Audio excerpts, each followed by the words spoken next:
pour cet après-midi, donc, nous avons donc cette soutenance de M. عصام بورمانة. Voilà. Le sujet, donc, comme il est écrit sur le document Contribution à l'étude des comportements sur chargement sévère, des éléments renforcés de structures en béton armé, devant les jurys composés du professeur Saint-Claude de l'Université d'Alnaba, professeur donc Madi Arafiq de l'Université de Galma, et sur ma droite, donc, c'est l'encadreur et le co-encadreur et un membre invité. Donc, professeur Nafa, l'encadreur de M. عصام بورمانة, et docteur Nigri Rania, co-encadreur, et notre invité, docteur Boras Fouzi. Donc, M. عصام بورمانة, tu en as pour 20-30 minutes pour exposer ton sujet. Allez. Merci, Monsieur le Président Jerry. I would like to begin by thanking the members of the jury and all attendees for being here today. To start, let me introduce myself. My name is Bورمانة عصام, a PhD candidate in civil engineering, specializing instructor at the University of Galma. Today, I will be presenting my thesis titled Contribution to the Study of the Behavior Under Severe Loading of Strengthened Reinforced Concrete Structural Elements. This work was conducted under the supervision of Professor Naf'Azar Din and co-supervised by Dr. Nigri. This presentation is divided into four main parts. First, the introduction, where I will present the background, motivation, and objectives of the study. Second, the methodology, which explains the numerical modeling and validation process. Third, the result and discussion, highlighting the key findings and their interpretation. And finally, the conclusion of the study.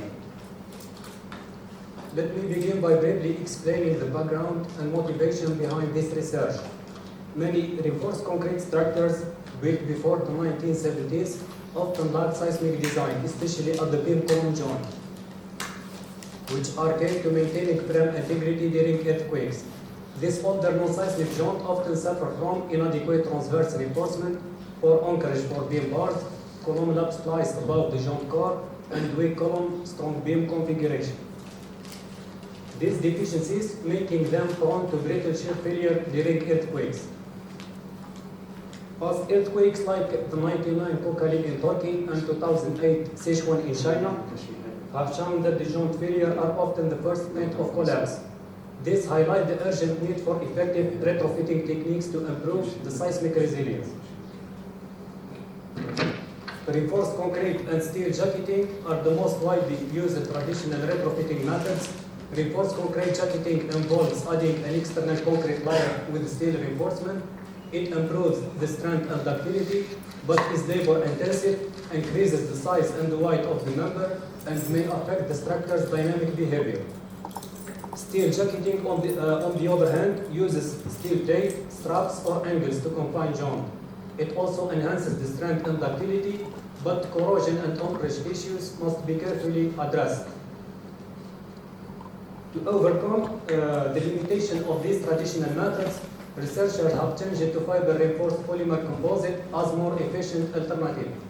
Fiber-reinforced polymer, or FRP, are composite material formed by embedding high-strength fibers into a polymer matrix, typically made of resin. The choice of matrix between thermosetting or thermoplastic and the fiber type significantly influences their behavior. Due to their advantages such as high strength to weight ratio, corrosion resistance, lightweight, and ease of installation, FRP are widely adopted in structural application, particularly for retrofitting reinforced concrete elements. One of the most widely used techniques for retrofitting reinforced concrete elements using fiber-reinforced polymer composite is the externally bonded reinforcement method. It involves bonding FRP sheets or fabrics directly to the surface of reinforced concrete members using epoxy resin. This method is appreciated for its simplicity and easy to install. The installation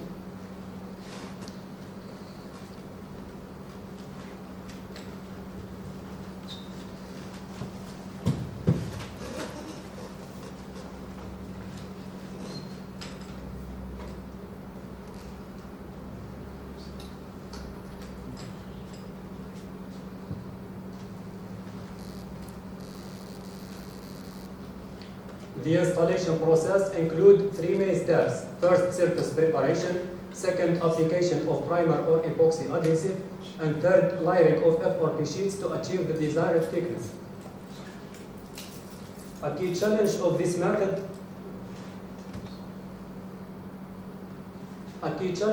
method is the premature debonding, which prevents the FRP from reaching its full tensile strength.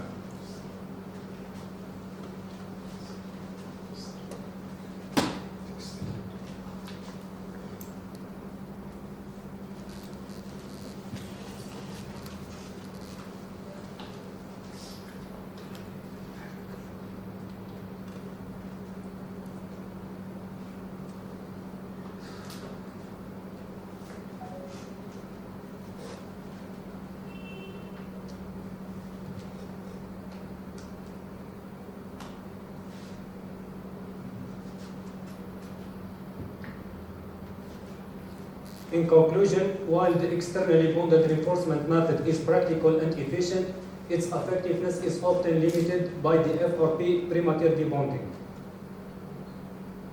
To overcome the challenge of premature debonding, the grooving method was developed as an innovative surface preparation technique. This method involves cutting shallow grooves into the concrete surface and filling them with epoxy resin. There are two main configurations of the grooving method. The first one, externally bonded reinforcement on grooves, where the FRP composite is bonded directly on the top of the resin-filled grooves. The second, externally bonded reinforcement in grooves, where the FRP composite is partially embedded into the grooves before bonding. Both configurations are designed to maximize the adhesion between the FRP and concrete. Additionally, this method enhances load transfer and reduces the risk of premature debonding.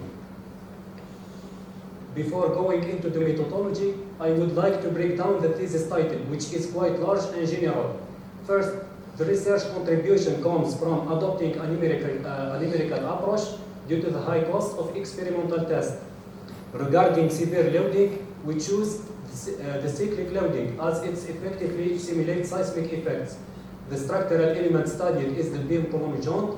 The thesis emphasizes retrofitting, not strengthening. Beyond the title, we selected two important axes: the use of fiber-reinforced polymer composite as retrofitting material and the implementation of the grooving method. This slide presents the main research objective. The study primarily aims to numerically investigate the behavior of non-seismically beam column joint retrofitted with carbon fiber reinforced polymer composite using the grooving method. To achieve this, we developed a finite element model in Abaqis and validated it against experimental results. A parametric study was then conducted to analyze the influence of various design parameters on the performance of the retrofitted joint.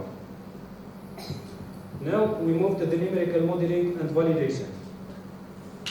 We begin with a summary of the experimental program.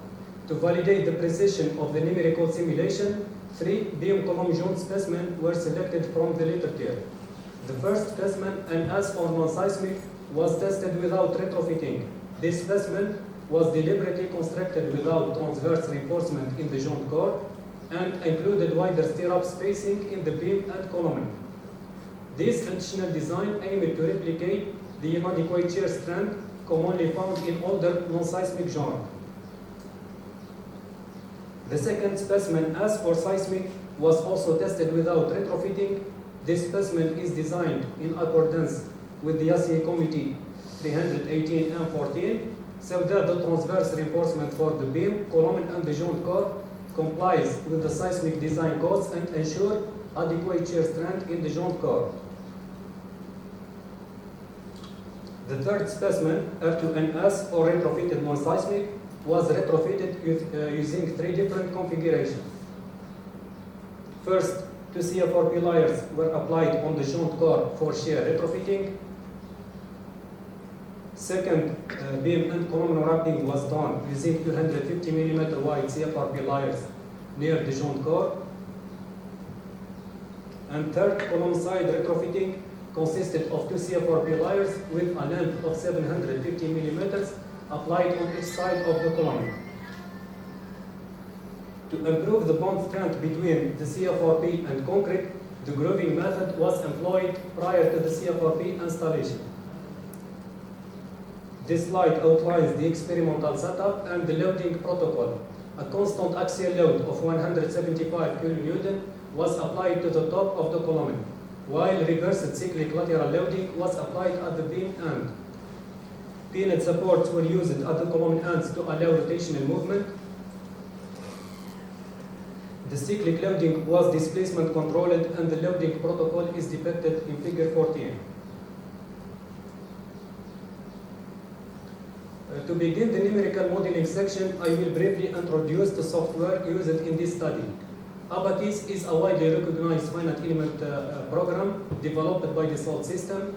It's particularly well suited for simulating complex nonlinear behavior such as cracking, crushing, and yielding. It supports a wide range of analysis types, including static, dynamic, and quasi-static simulation. Abacus offers two main solvers, the implicit and the explicit. The implicit solver is commonly used in static cases, but it requires convergence at each time increment. And the explicit solver avoids convergence, and the explicit solver uses direct integration approach and avoids convergence difficulties. This slide provides a comparative flowchart of the solution procedure used by implicit and explicit solvers. On the left side, we have the implicit solver, which uses Newton-Raphel iteration. The analysis begins with dividing the simulation into increments, representing discrete steps in loads, and then with the start of iteration. At each iteration, the residual force R is calculated, which is equal the difference between the external and internal forces. When this difference is not equal to 0, it's equal to the stiffness matrix multiplied by a displacement correction. The displacement correction is then calculated by inverting the stiffness matrix. The internal forces are recomputed based on the corrected displacement, and the residual is recalculated. After updating the residual, convergence is verified. If the residual force is not 0, the solver iterates again. Once convergence is achieved and all increments are completed, the analysis ends. It's important to note that the solver may experience convergence difficulties in nonlinear analysis. Now, looking at the explicit solver. The approach is entirely different. It doesn't use iteration or stiffness matrices. The key governing equation here is the Newton second law. At each increment, the solver calculates the nodal acceleration by dividing the residual force by the mass matrix. Then it integrates the acceleration using the central difference method to obtain velocity and displacement. In conclusion, the explicit solver was chosen for this study because it's more effective in handling nonlinear behavior without facing convergence issue. Now let's talk about loading rate selection. The loading rate is a key factor in the explicit dynamic analysis because inertial forces is directly considered in the equation of motion throughout the mass matrix. If the loading rate is too high, it introduces large inertial forces and can lead to unrealistic results.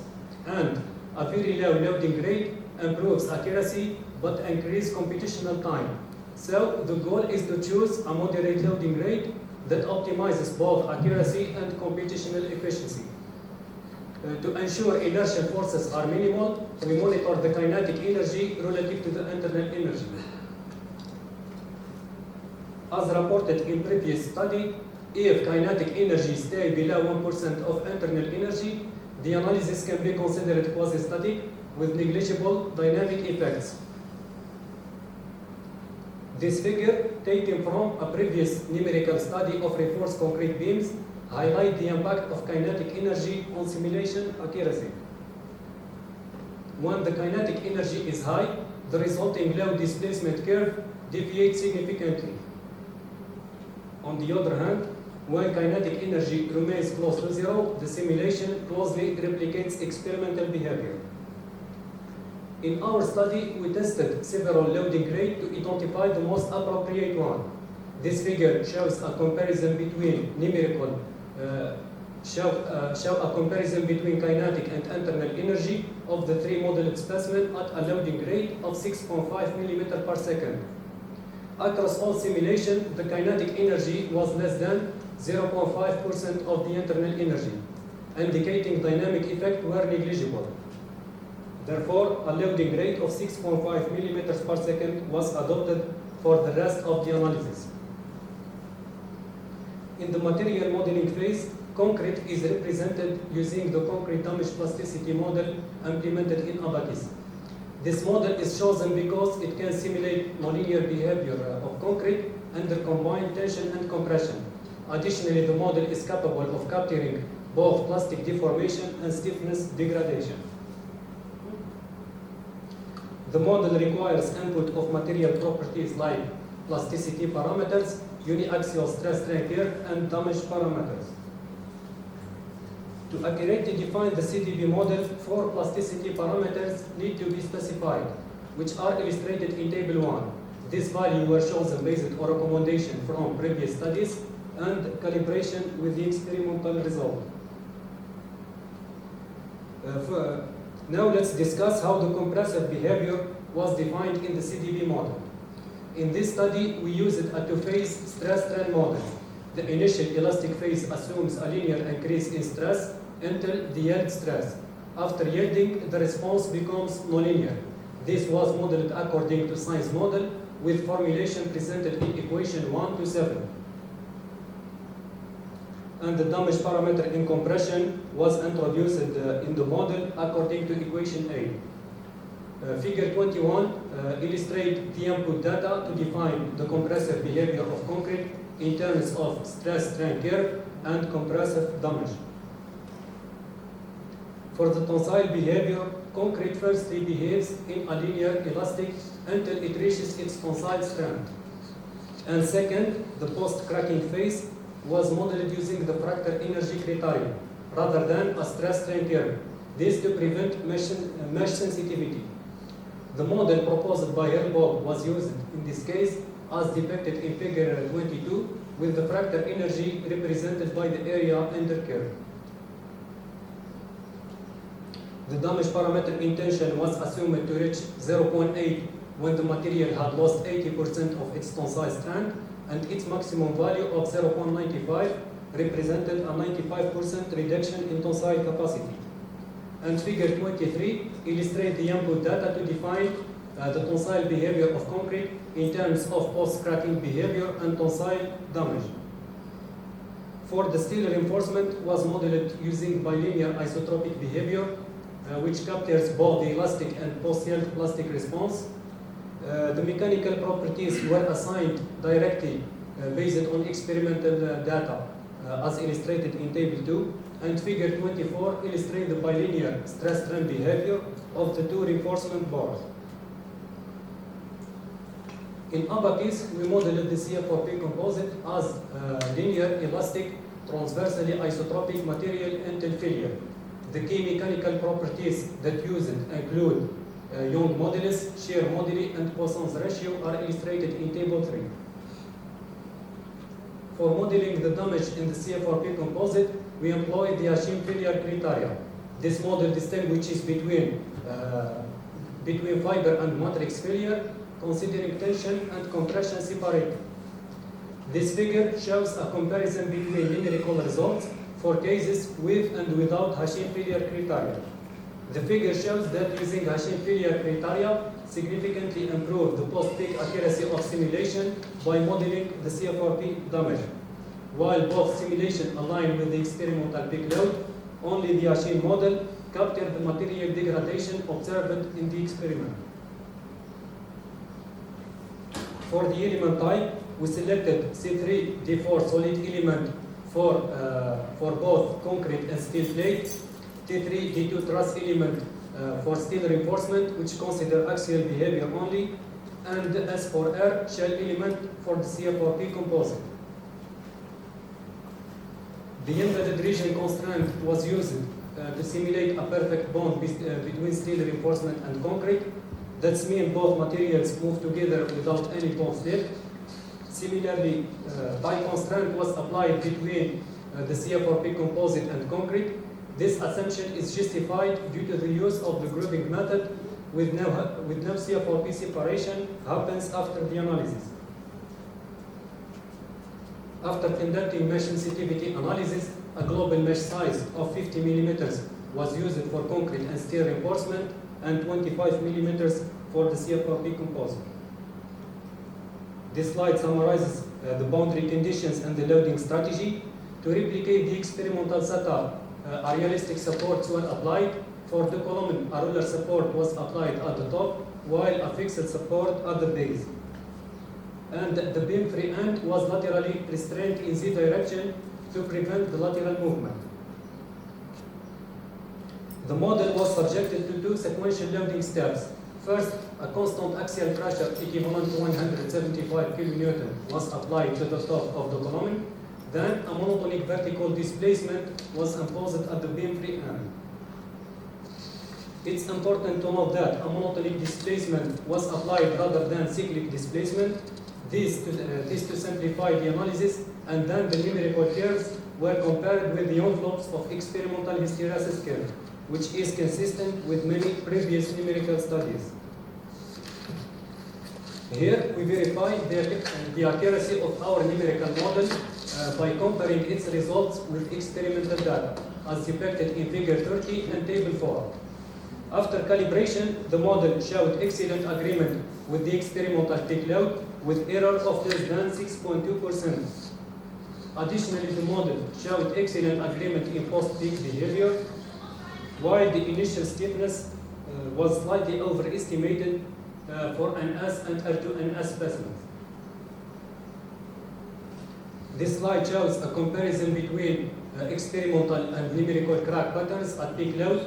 For the NS specimen, we observed intense diagonal shear cracks in the joint core, leading to brittle failure and consistent with the test results.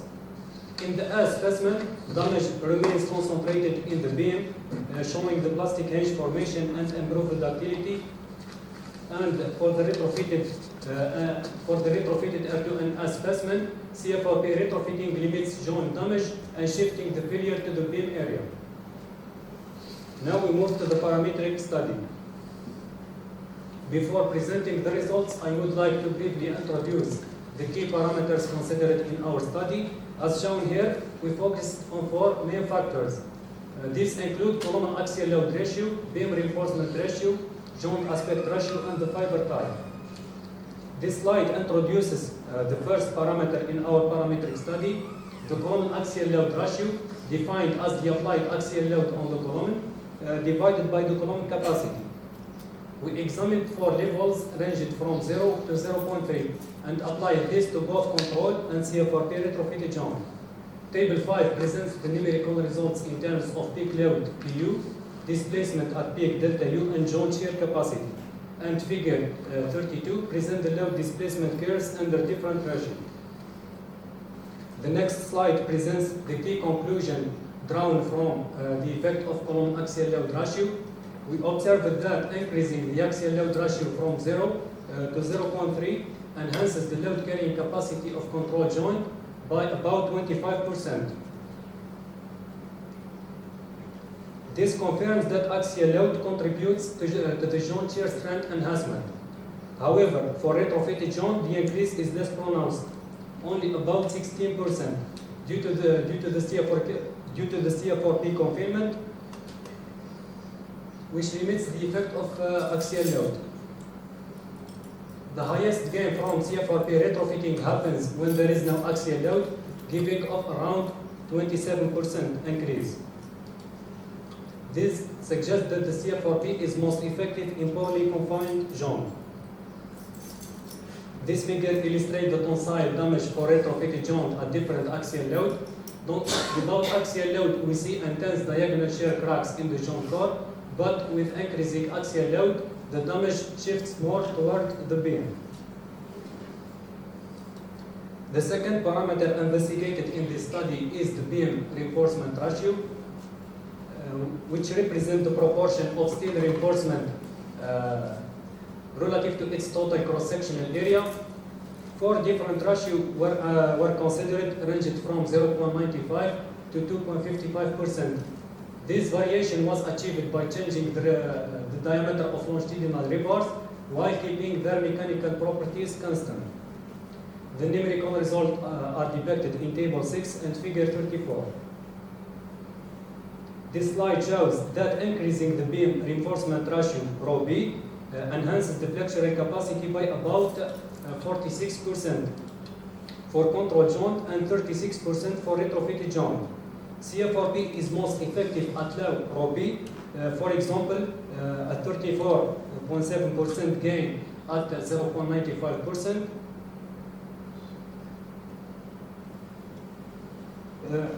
But its effect drops to around 25% when rho B is higher, because the failure mode changes from flexural to joint failure.